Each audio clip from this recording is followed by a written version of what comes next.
من كان يريد العاجلة عجلنا له فيها ما نشاء لمن نريد ثم جعلنا له جهنم يصلاها مذموما مدحورا. سورہ بنی اسرائیل آیت نمبر 18 سے بیان ہے، جو شخص صرف دنیا کا طلبگار ہو ہم اس کو اسی دنیا میں سے جتنا ہم چاہیں دے دیتے ہیں، پھر ہم اس کو ٹھکانہ دوزخ کو بنا دیتے ہیں،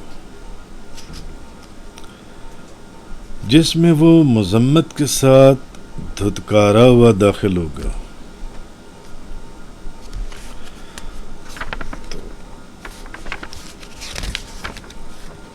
جو شخص صرف دنیا کا طلبگار ہو، صرف دنیا کا طلبگار ہو،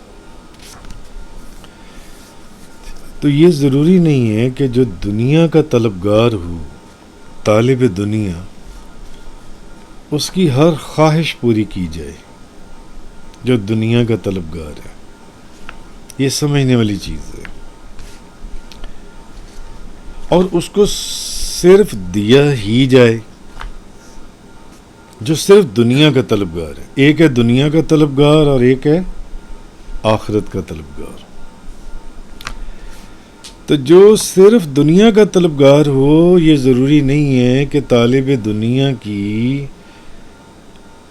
کی طلب رکھنے والا جو شخص ہے، اس کی ہر خواہش پوری کی جائے اور وہ جو مانگے اس کو دے دیا جائے۔ نہیں، ایسا نہیں ہے۔ یہاں تو یہ فرمایا کہ بلکہ ہم ان میں سے جسے چاہتے ہیں دیتے ہیں، جسے چاہتے ہیں دیتے ہیں، اور جو چاہتے ہیں بس وہ دیتے ہیں۔ اور کبھی ایسا بھی ہوتا ہے کہ اس کو محروم بھی کر دیتے ہیں، جو دنیا کا طلبگار ہے، جو صرف دنیا کا چاہنے والا ہے۔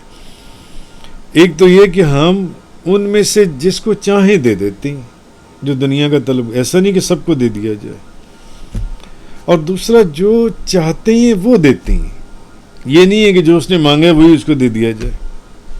اور تیسرا یہ کہ کبھی ایسا بھی ہوتا ہے کہ ہم اس کو محروم کر دیتے، نہیں دیتے دنیا کے اندر۔ اور کبھی ایسا ہوتا ہے کہ وہ بہت زیادہ چاہتا ہے جو دنیا کا طلبگار ہے، مگر ہم اسے تھوڑا دیتے ہیں۔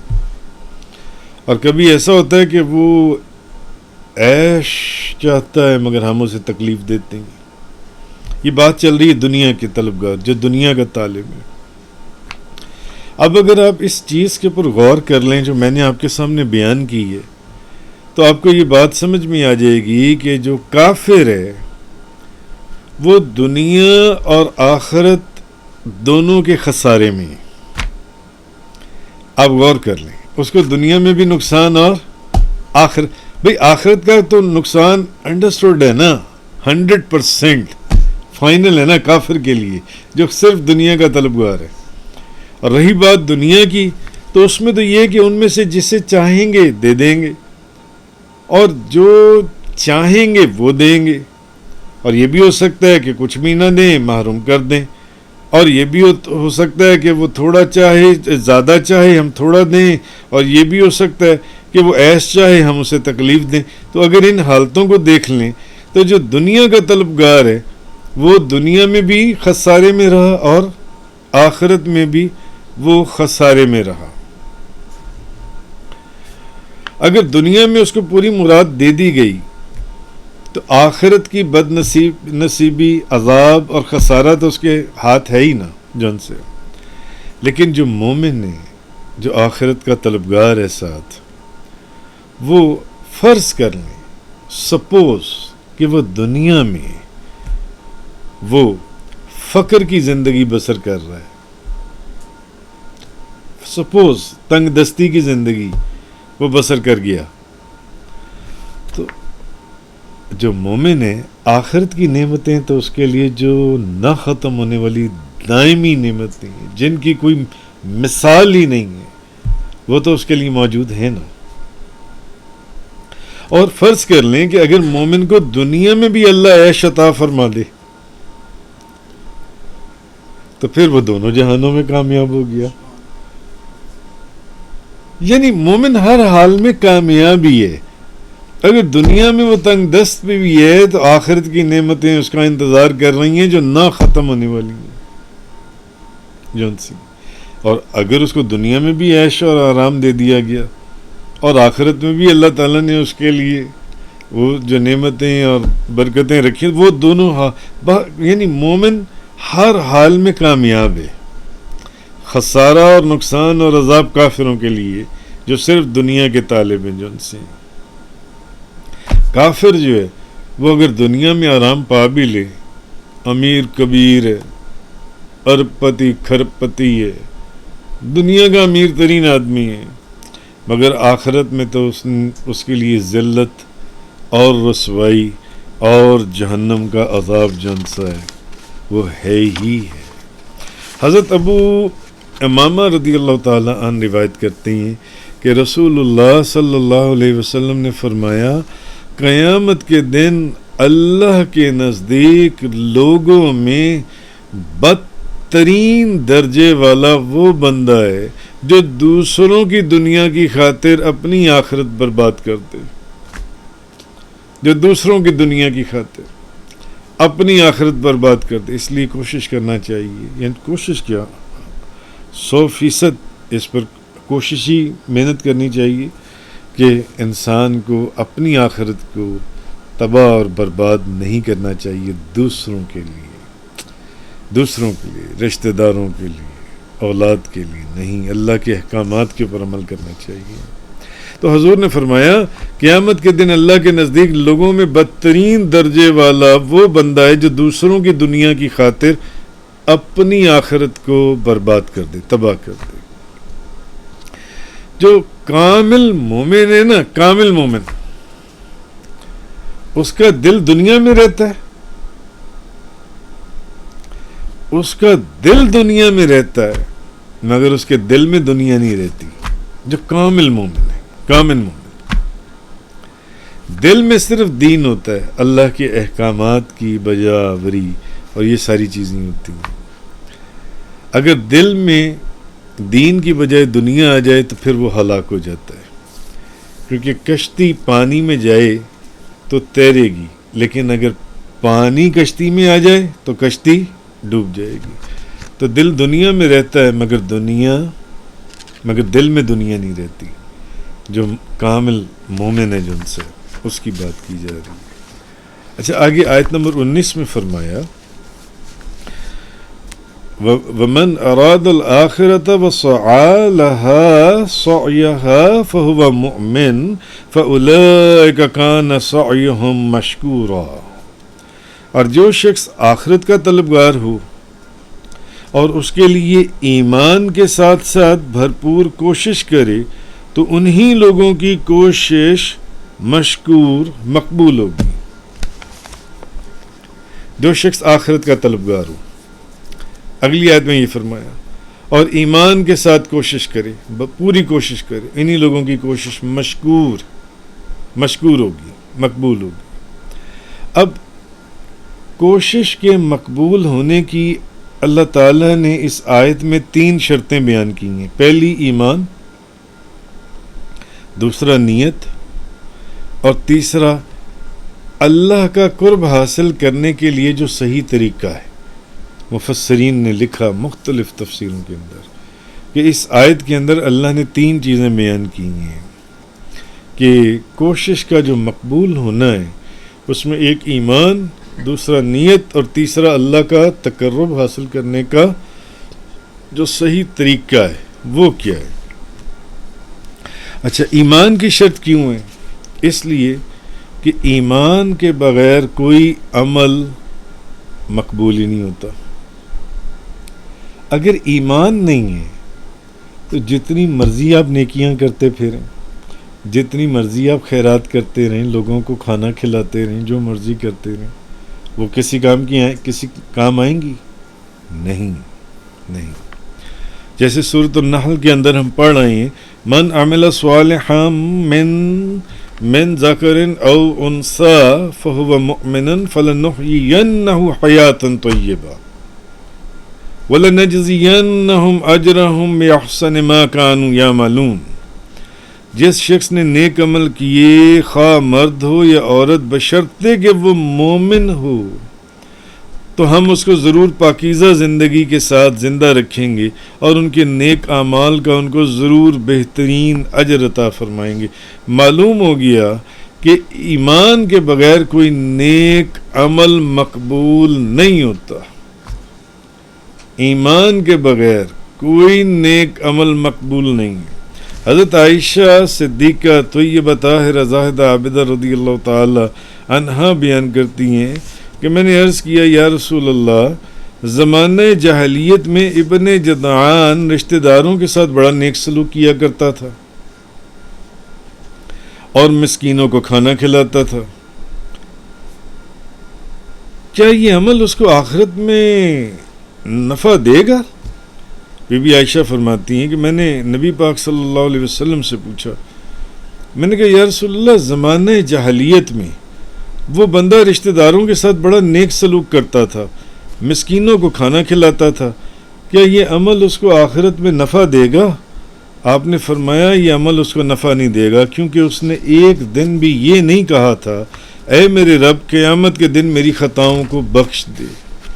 قاضی ایاز رحمۃ اللہ علیہ آپ فرماتے ہیں کہ اس بات پر اجماع ہے کہ کافر جو ہیں، کافروں کو ان کے نیک اعمال سے نفع نہیں ہوگا، کافروں کو ان کے نیک اعمال سے نفع نہیں ہوگا، ان کو آخرت میں ان کی نیکیوں پر کوئی اجر و ثواب نہیں ملے گا کافروں کو، اور نہ ان کے عذاب میں کوئی کمی ہوگی کافروں کے، یعنی کافروں کو ان کے وہ جتنے مرضی نیک عمل کر لیں، ان کے نیک اعمال کا نفع کافروں کو نہیں ہوگا، اور ان کو ان کی آخرت میں ان کی نیکیوں پر کوئی اجر و ثواب نہیں ملے گا، اور نہ ان کے عذاب میں کوئی کمی ہوگی۔ البتہ کافروں کے جرائم کے اعتبار سے وہ علیحدہ بات ہے کہ بعض کو بعض سے زیادہ شدید عذاب ہو سکتا ہے، شدید عذاب ہوگا، یہ نبی پاک صلی اللہ علیہ وسلم کی حدیث ہے، حضور نے فرمایا۔ تو معلوم اس سے یہ بات واضح ہو گئی کہ کوشش کے مقبول ہونے کی جو 3 شرطیں اللہ نے بیان کی، پہلی شرط کیا ہے؟ ایمان، یہ جو میں نے حدیث بیان کی اور جو آیات بیان کی، تو ایمان جو تھا۔ دوسری جو سی شرط ہے وہ ہے نیت، دوسری شرط نیت ہے، اور انہیں صرف یہ حکم دیا گیا ہے کہ وہ اخلاص کے ساتھ اطاعت کرتے ہوئے اللہ کی عبادت کریں، اخلاص کے ساتھ انہیں صرف اتنا حکم دیا گیا ہے کہ وہ اخلاص کے ساتھ اطاعت کرتے ہوئے اللہ کی عبادت کریں۔ تو دوسری شرط کیا ہے؟ نیت۔ حضرت عمر بن خطاب رضی اللہ تعالیٰ فرماتے ہیں کہ نبی پاک صلی اللہ علیہ وسلم کو میں نے ممبر کے اوپر یہ فرماتے ہوئے سنا کہ اعمال کا دار و مدار جو ہے وہ کس پر ہے؟ نیتوں کے اوپر ہے۔ جو تم عمل کر رہے ہو نا، اس عمل کے پیچھے تمہاری نیت کیا ہے، دکھاوے پر نہ جاؤ کہ دیکھنے میں تو تم کچھ نظر آ رہے ہو مگر حقیقت میں پیچھے نیت کچھ اور ہو۔ تو حضرت عمر بن خطاب فرماتے ہیں کہ میں نے نبی پاک صلی اللہ علیہ وسلم کو ممبر پر یہ فرماتے ہوئے سنا کہ اعمال کا دار و مدار نیتوں پر ہے، ہر شخص کے کام پر وہی ثمر مرتب ہوگا جس کی اس نے نیت کی ہوگی۔ تو جس شخص نے اپنی ہجرت سے دنیا کی نیت کی ہوگی جس کو وہ حاصل کرے، یا کسی عورت کی نیت کی ہوگی، ایک بندہ ہجرت کر رہا ہے مگر اس میں اس کی نیت دنیا ہے، ایک بندہ ہجرت کر رہا ہے نیت اس کی اس میں عورت ہے، جس کو وہ حاصل کرے تو اس کی ہجرت اسی طرف محسوب ہوگی جس کی طرف اس نے نیت کی تھی، وہ اللہ کی طرف تو پھر نہیں نہ ہوگی ہجرت جن سی ہے۔ اسی طرح ایک حدیث میں ہے، بخاری شریف کی حدیث ہے، یہ بھی بخاری شریف کی حدیث ہے، حضرت انس رضی اللہ تعالیٰ عنہ فرماتے ہیں نبی پاک صلی اللہ علیہ وسلم نے غزوے میں فرمایا کہ ہم مدینے میں کچھ لوگوں کو چھوڑ کر آئی ہیں، نبی پاک صلی اللہ علیہ وسلم ایک جنگ میں تشریف لے گئے، تو اس غزوے میں حضور نے فرمایا کہ ہم مدینے میں کچھ لوگوں کو پیچھے چھوڑ آئے ہیں، مدینے میں کچھ دوستوں کو پیچھے چھوڑ آئے ہیں۔ ہم جس گھاٹی میں بھی گئے، ہم جس وادی سے بھی گزرے، وہ ہیں تو مدینے میں مگر وہ تھے ہمارے ساتھ۔ نیت یعنی ان کی نیت تھی ہمارے ساتھ اس غزوے میں آنے کی، بس کسی عذر کی وجہ سے وہ نہیں ہمارے ساتھ آ سکے، یا ہم نے انہیں نہیں آنے دیا، روک دیا کہ نہیں تم یہیں ٹھہرو، پیچھے ڈیوٹی کے اوپر قائم رہو، ہم ہو کر آتے ہیں۔ نیت۔ حضرت انس فرماتے ہیں نبی پاک صلی اللہ علیہ وسلم نے فرمایا ایک غزوے میں کہ ہم مدینے میں کچھ لوگوں کو چھوڑ کر آئے ہیں، ہم جس گھاٹی میں بھی گئے یا جس وادی سے بھی گزرے وہ ہمارے ساتھ تھے، حالانکہ وہ تھے کہاں پر؟ مدینے میں تھے، تو وہ کسی عذر کی وجہ سے نہیں جا سکتے۔ یہ حدیث کے اندر یعنی معلوم ہوا کہ نیت پہلی شرط ایمان اور دوسری شرط نیت۔ اب شعب الایمان کی ایک حدیث ہے، حضرت صہیب بن سنان فرماتے ہیں کہ رسول اللہ صلی اللہ علیہ وسلم نے فرمایا جس شخص نے کسی عورت کا مہر مقرر کیا، حق مہر، جس شخص نے کسی عورت کا مہر مقرر کیا مگر اس کے دل میں کیا تھا کہ وہ اس عورت کا حق مہر ادا نہیں کرے گا، نکاح کے وقت اس کو مقرر کر لیا مگر اس کے اندر کی نیت کیا تھی کہ وہ اس کا حق مہر ادا نہیں کرے گا۔ نبی پاک صلی اللہ علیہ وسلم نے فرمایا، اب بظاہر دیکھیں، بظاہر کیا ہے کہ مہر مقرر کیا گیا ہے نکاح کے وقت، مگر اس کی کنسیڈر اس کی نیت ہوگی، اس کی نیت کیا تھی، اس کی نیت ایسا ہوتا ہے 5 لاکھ 5 لاکھ 10 لاکھ 10 لاکھ کر دو جی، 10 لاکھ دینا کس نے؟ استغفر اللہ من ذالک۔ نبی پاک صلی اللہ علیہ وسلم اس کا ارادہ نہیں تھا کہ میں اس کو ادا کروں گا۔ حضور فرماتے ہیں کہ اس نے اللہ کا نام لے کر اس عورت کو دھوکہ دیا اور جھوٹ کے بدلے میں اس کی شرمگاہ کو اپنے لیے حلال کیا، جھوٹ بول کر، کیونکہ اس کی نیت تو یہ تھی کہ میں اس کا حق مہر نہیں دوں گا، نکاح کے لکھ دو حق مہر، اس نے جھوٹ کے بدلے میں اس کی شرمگاہ کو اپنے لیے حلال کیا۔ قیامت والے دن جب وہ اللہ سے ملاقات کرے گا تو وہ زانی ہوگا، وہ زانی ہوگا۔ نیت، دوسری شرط نیت، بظاہر عمل کو نہیں دیکھا جائے گا، آپ کی نیت کو دیکھا جائے گا۔ اور جس شخص نے کسی سے قرض لیا، اور ایسے لوگ آپ کو دنیا میں ملیں گے، ہم نے دیکھے ہیں اپنی زندگی میں، جس شخص نے کسی سے قرض لیا اور جب وہ قرض لے رہا تھا تو اس کا ارادہ تھا ایک دفعہ اس سے قرض لے لوں پھر بتاؤں گا میں نے کون سے اس کو قرض واپس کر دینا ہے۔ اچھا خیر، اور جس شخص نے کسی سے قرض لیا اور اس کو ادا کرنے کا ارادہ نہیں رکھتا تھا، وہ قیامت کے دن اللہ تعالیٰ سے اس حال میں ملاقات کرے گا کہ وہ چور ہوگا، اور وہ شخص جس نے وہ نکاح کیا تھا وہ زانی ہوگا۔ نیت، دوسری کنڈیشن نیت ہے۔ اسی طرح ایک حدیث میں حضرت عبداللہ بن ابی طلحہ بیان کرتے ہیں کہ رسول کریم صلی اللہ علیہ وسلم نے فرمایا جس شخص نے اللہ تعالیٰ کے لیے خوشبو لگائی، قیامت کے دن اس کی خوشبو مشک سے زیادہ اچھی ہوگی۔ مشک دنیا کی قیمتی ترین خوشبو ہے، مشک سے زیادہ اچھی ہوگی قیامت کے دن۔ جو ہے ایک بندے نے درود شریف پڑھنا تھا، اس نے درود شریف پڑھنے سے پہلے خوشبو لگا لی۔ ایک بندہ قرآن کو بیان کرنے آ رہا تھا، تفسیر بیان کرنی تھی، اس نے خوشبو لگائی۔ تو کس کے لیے لگائی؟ اللہ کے لیے لگائی۔ درود شریف اللہ کے لیے، ذکر اذکار، محفل میلاد میں بیٹھنا تھا، اس کی قیامت والے دن خوشبو مشک سے زیادہ اچھی، اور جس نے غیر اللہ کے لیے خوشبو لگائی قیامت کے دن اس کی بدبو مردار سے زیادہ بری ہوگی۔ تو معلوم ہوا نیت، اس لیے جب خوشبو لگائیں تو اس میں آپ کی نیت کنسیڈر کی جائے گی۔ بہرحال کہنے کا مقصد، اچھا تیسری، پہلی شرط ایمان، دوسری شرط نیت، اور تیسری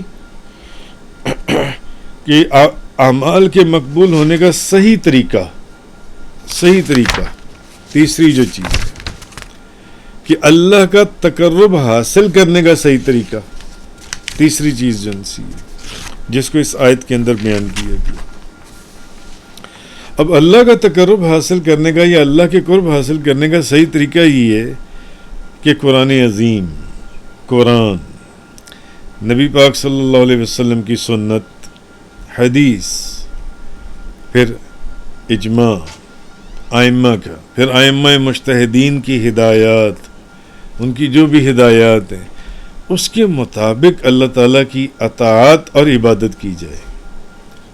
اصل تو بڑے چار ماخذ مصدر یہی ہیں نا، قرآن، حدیث، اجماع، ائمہ مجتہدین کی ہدایات، اس کے مطابق اللہ کی اطاعت اور عبادت کی جائے، اور جو بھی تکلیفیں یا مشکلات یا پریشانیاں آئیں ان میں اللہ سے دعا کی جائے اور اللہ پر بھروسہ کیا جائے، اور نبی پاک صلی اللہ علیہ وسلم، صحابہ کرام، اولیاء اعظام، بزرگان دین کا اللہ کی بارگاہ میں وسیلہ پیش کیا جائے۔ مفسرین فرماتے ہیں، تو کہنے کا مقصد یہ ہے کہ اللہ تعالیٰ نے فرمایا کہ یہی وہ لوگ ہیں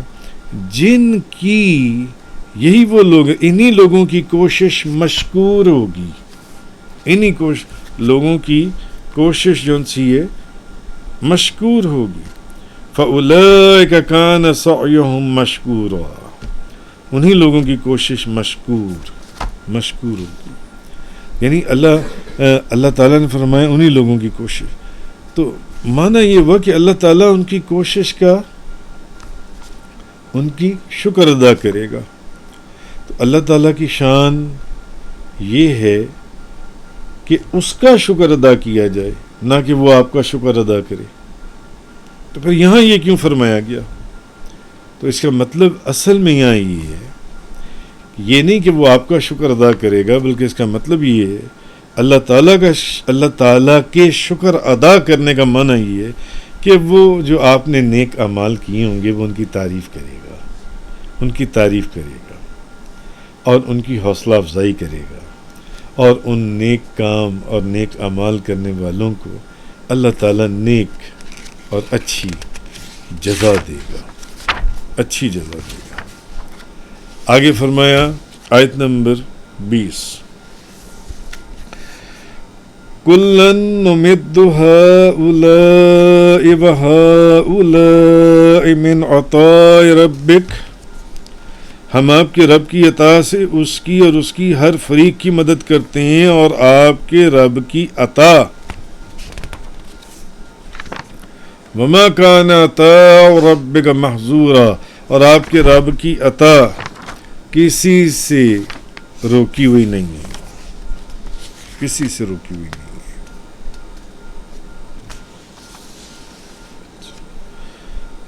جو دنیا چاہتی ہیں، جہاں سے بات شروع ہوئی تھی، اور جو طالب آخرت ہیں، ہم سب کی مدد کرتے ہیں۔ جو دنیا چاہتا ہے ہم اس کی بھی مدد کرتے ہیں، اور جو آخرت کا طلبگار ہے اس کی بھی مدد کرتے ہیں۔ آپ دیکھیں کافر جو ہیں یہ اللہ کے دوست ہیں یا دشمن؟ اب مومن جو ہے،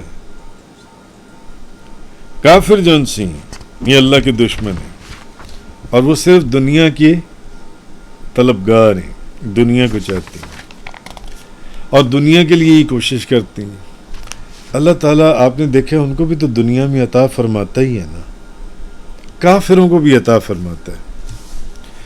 بلکہ اگر آپ آج کے زمانے میں دیکھیں تو جو کافر قومیں ہیں تو اہل ایمان قوموں سے بہت آگے، بہت امیر، کبیر اور بہت ترقی یافتہ اور بہت زیادہ ایسے لگتا ہے جیسے سارا کچھ انہیں کو عطا کر دیا گیا ہو. امریکہ، یورپ، ان سب کو عطا کر دیا. اور جو مسلمان محنت کرتا ہے وہ بھی اپنی محنت کا صلہ پاتا ہے، اس کو بھی دیا جاتا ہے. تو دنیا میں تو اللہ سب کو عطا فرماتا ہے، سب کو روزی روٹی رزق سب اس کی عطا سے فیض اٹھاتی ہیں. نیک ہوں یا بد، البتہ انجام ہر ایک کا اس کی حسب حال ہے. آپ بات ساری سمجھ گئے ہوں گے. آگے فرمایا آیت نمبر 21، انظر کیف فضلنا بعضهم علی بعض. آپ دیکھیے ہم نے کس طرح ان کے بعضوں کو بعض پر فضیلت دی ہے. وَلَلْآخِرَةُ أَكْبَرُ دَرَجَاتٍ وَأَكْبَرُ تَفْضِيلًا. آپ دیکھیے ہم نے کس طرح ان کے بعضوں کو بعض پر فضیلت دی ہے، اور آخرت کے بہت بڑے درجات ہیں اور اس کی فضیلت بھی بہت بڑی ہے. آیت نمبر 21،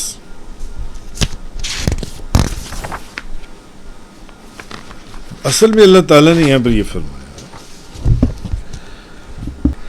ہم نے ہی ان کے درمیان دنیاوی زندگی کی روزی کو تقسیم کیا ہے، اور ان میں سے بعضوں کو بعض پر درجات کی بلندی دی ہے تاکہ بعض دوسروں کو اپنا ماتحت اور تابع فرمان بنا سکے.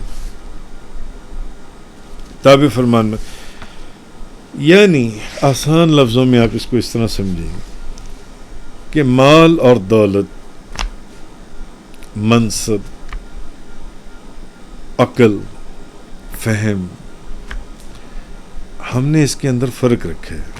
بعض کو بعض پر فضیلت دی ہے. ہو سکتا ہے جو عقل ان کے پاس ہو وہ آپ کے پاس نہ ہو، جو آپ کے پاس ہو وہ ان کے پاس نہ ہو، جو ان کے پاس اس کے پاس نہ ہو، تاکہ زیادہ مال والا جو ان سا ہے بعضوں کو دولت زیادہ دی. اب دیکھا ہے نا اپنے دنیا کے اندر ایک بندہ کاک پتی ہے، ایک لاکھ پتی ہے، ایک کروڑ پتی ہے. ایسا ہے نا، ایک ارب پتی ہے، ایک خرب پتی ہے. بعضوں کو بعض پر فضیلت دی ہے.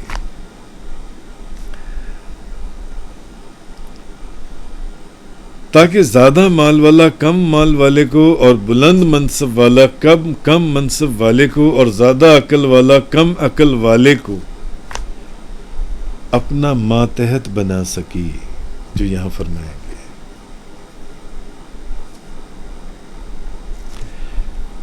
اور زیادہ مالدار، جو زیادہ مالدار ہے وہ تنگ دستوں سے کام لے سکے، جو کم مالدار لوگ ہیں ان سے کام لے سکے.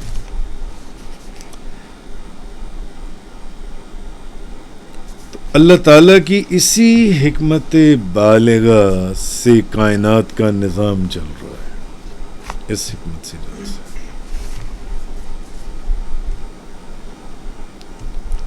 اگر سب برابر ہوتے تو کوئی کسی کا کام کرنے کے لیے تیار ہی نہ ہوتا.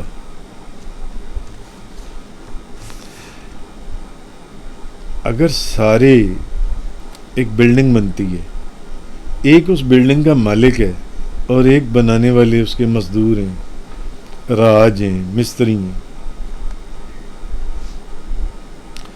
اگر سارے مزدور ہوتے تو اتنی بڑی بلڈنگز کون بناتا؟ اور اگر سارے مالک ہوتے تو ان بلڈنگوں کو، ان کی مزدوری کے لیے کون آتا؟ سارے اگر ارب پتی ہوتے، خرب پتی ہوتے، بلڈنگز بنانے کے لیے کون آتا؟ سوچنے کی بات ہے. ایک نظام ہے. کسی بھی محکمے میں آپ چلے جائیں، جون سا ہے، کسی بھی محکمے میں آپ چلے جائیں، مفسرین فرماتی ہیں اسی طرح ایک کپڑا بنانے والی مل کا مالک ہے، ایک اس کے اندر مزدور ہے. اگر ساری مالک ہوتے تو کپڑا کون بناتا؟ کپڑا بنانے والا ہی کوئی نہ ہوتا. اللہ نے یہ ایک فرق رکھا ہے دنیا کا نظام چلانے کے لیے.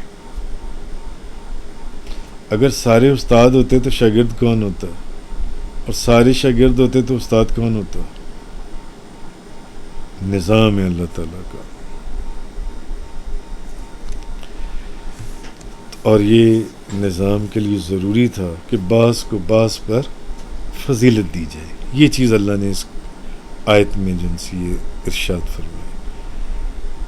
کیونکہ اگر تمام لوگ ایک ہی درجے کے ہوتے, کوئی مالک نہ ہوتا, یعنی ایک ہی درجے ساری مالک ہوتے, تب بھی نظام ختم, اور اگر سارے غلام ہوتے تو تب بھی نظام ختم.